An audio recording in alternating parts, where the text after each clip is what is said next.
Hi everyone, welcome back to the channel. In this video, I'm going to show you how to open a PayPal account in Germany. Now, in order to do it, first of all, you will have to open your web browser, and in your web browser, you will have to simply search for PayPal countries. Now, why we are doing this step?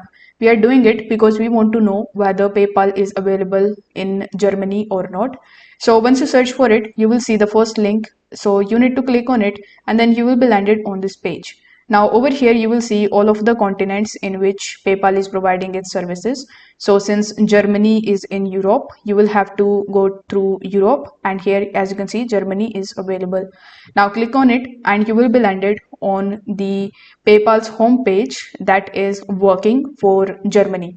So the language is in German, or you can even just change it into English, or you can continue with German.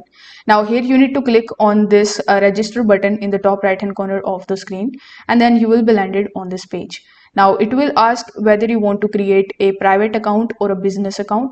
So select the one that you want to open. Let's say you want to open a private account, so select it and click on this sign up option or start option in the bottom.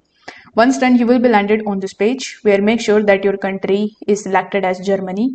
Now provide your email address in this section and press next in the bottom. On the next page, you will have to provide some of your other details. It's a very simple and straightforward process. You will have to just fill out the form and you will be able to easily create your account on PayPal in Germany. If this video helped you out, give it a like and subscribe to the channel. Thank you so much for watching.